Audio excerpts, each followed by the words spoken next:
mulai mengecek beberapa laporan penting perusahaan cabang miliknya. Dan seperti biasanya, Saga langsung berkutat di depan.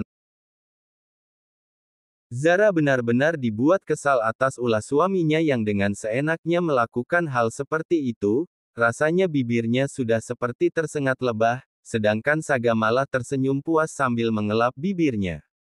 Kenapa bibirmu begitu manis? Dasar omes. Cetusnya sembari mengambil bantal miliknya. Hei, kau mau kemana? Bukan urusanmu. Jawabnya. Kemudian Zara lebih memilih tidur di atas kursi sofa sambil terus menggerutu kesal. Sedangkan Saga sambil berkacak pinggang, ia malah menggeleng atas sikap istrinya yang sudah seperti bocah. Ternyata kau jauh lebih menggemaskan dari Noura, Aish, kau telah membuatku semakin gila, Zara Hafizah, aku bersumpah akan menaklukkanmu apapun caranya, aku tidak peduli. Batinnya mulai menggebu. Setelah Zara larut dalam tidurnya, dan sepertinya sudah tertidur pulas, kini Saga sengaja memindahkannya kembali ke atas tempat tidurnya. Tidak akan pernah aku membiarkan kamu tidur di sofa, mana ada suami istri tidur terpisah. Ujarnya tersenyum puas. Kemudian Saga mulai bisa menutup kedua bola matanya setelah dirinya bisa tertidur sambil memeluk Zara di sisinya. Keesokan harinya.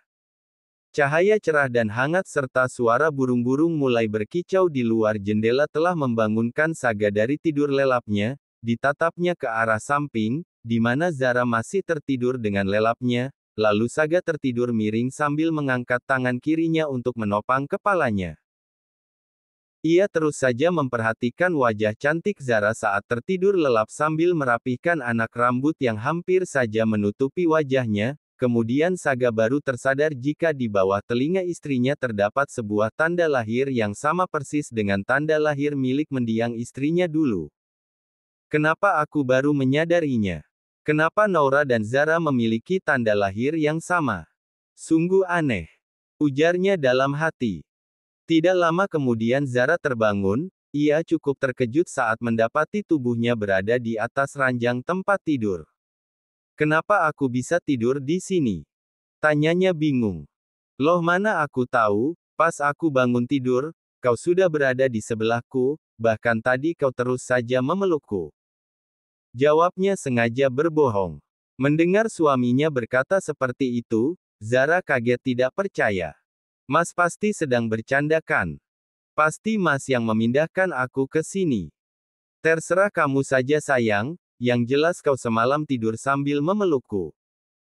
Mendengar suaminya berkata seperti itu, Zara merasa sangat malu, wajahnya malah berubah seperti kepiting rebus, kemudian ia melihat jam di dinding. Ya ampun aku belum sholat subuh. Ucapnya dan bergegas pergi ke dalam kamar mandi. Setelah selesai sarapan, Saga akhirnya berpamitan untuk bergegas pergi menuju kantor. Ditambah siang ini juga dirinya akan melakukan pertemuan dengan seorang wanita yang sudah ia rencanakan secara matang bersama dengan John. Saga sendiri sudah tidak sabar untuk melancarkan aksi gilanya kali ini. Setibanya di kantor, seperti biasanya, Saga sudah disuguhi pemandangan di mana para pegawainya sedang sibuk dengan pekerjaannya masing-masing. Tidak lupa Saga mulai mengecek beberapa laporan penting perusahaan cabang miliknya.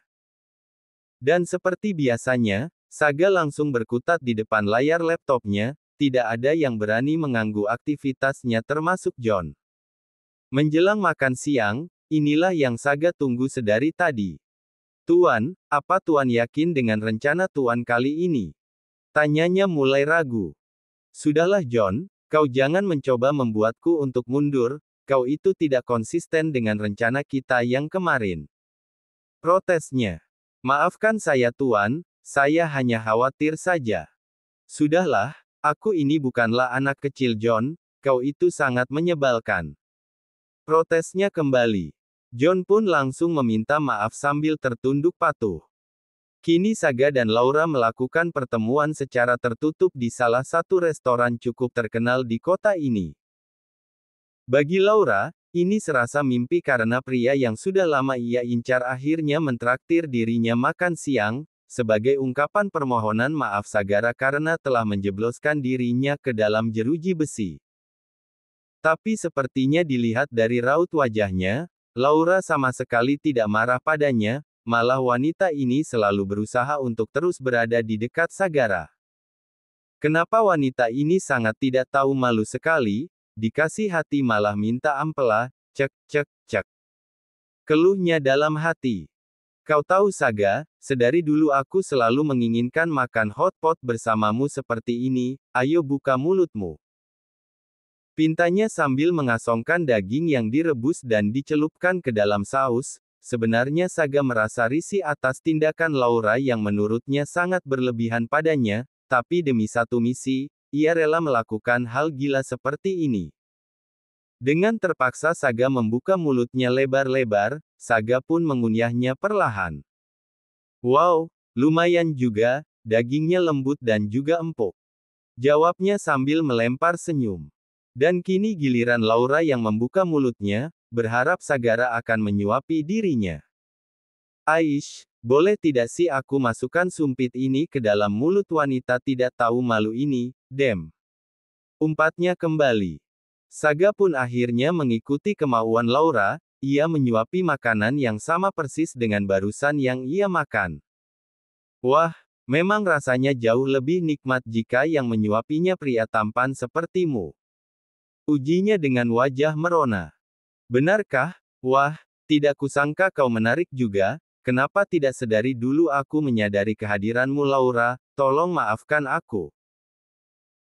Kali ini jurus rayuan maut Sagara telah ia keluarkan, siapapun wanita yang mendapatkan pujian seperti itu dijamin bakal kelepek-kelepek seperti wanita yang saat ini berusaha untuk terus menempel di tubuh Sagara. Sagara sendiri ingin sekali menghempaskan wanita di sampingnya ke dasar laut, tapi ia harus bisa bersikap profesional. Di tempat yang sama, rupanya Zara, Nyonya Kinan, Nyonya Jelita, Maura dan Akila berada di tempat tersebut sambil menikmati menu hotpot. Wah, kapan lagi coba bisa makan siang bareng dengan duo nenek yang cantik seperti ini, plus Bunda Zara yang tidak kalah cantik dan mempesona. Puji Maura. Kenapa cucu nenek pandai sekali bergombal, papahmu saja kalah loh Maura. Cetus Nyonya Jelita tertawa geli. Memang papa tidak pandai bergombal ya bun? Terus bunda pernah gak digombalin sama papa? Pertanyaan Maura sontak membuat Zara yang sedang asik meminum juice oranyenya sempat tersedak. Uhuk, uhuk. Zara malah terbatuk-batuk. Bunda tidak apa-apa. Tanya Akila. Bunda tidak apa-apa sayang. Ayo bunda cepat jawab, Maura ingin tahu papa itu seromantis apa sama bunda. Zara malah menelan ludahnya atas pertanyaan aneh dari Maura, sedangkan Nyonya Kinan hanya bisa tersenyum senang atas tingkah laku cucunya yang sangat menggemaskan. Emah, papahmu, tidak pernah melakukan hal itu Maura. Jawabnya tertunduk malu. Hah, masa sih? Pasti bunda bohong kan? Papa tidak mungkin tidak romantis sama bunda, Maura selalu memperhatikan papa suka curi-curi pandang loh sama bunda, hanya saja bundanya saja yang tidak sadar. Sudahlah cucuku, kasihan tuh Bunda Zara sampai kamu cecar pertanyaan seperti itu, namanya juga pengantin baru, mungkin mereka berdua belum saling mengenal satu sama lain. Cetus Nyonya Kinan. Maura pun langsung terdiam dan tidak lagi mengoceh.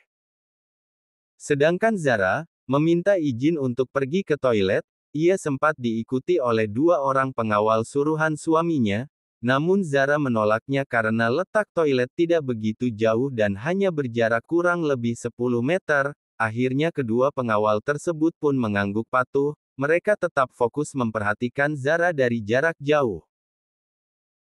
Saat Zara tiba di depan toilet, ia seperti melihat siluet suaminya sedang bersama seseorang di bagian kasir depan, akhirnya Zara mencoba mengintip dari balik tirai, dan benar saja, Zara tidak menyangka telah memergoki suaminya sedang bersama seorang wanita dan posisi wanita tersebut membelakanginya, Zara sempat penasaran dengan wanita tersebut. Ditambah posisi wanita tersebut telah bergelayut manja terhadap suaminya. Mas Saga, Kau benar-benar menyebalkan, kau selingkuh. Batinnya tersulut emosi. Kali ini Zara serasa telah tumbuh tanduk di kepalanya.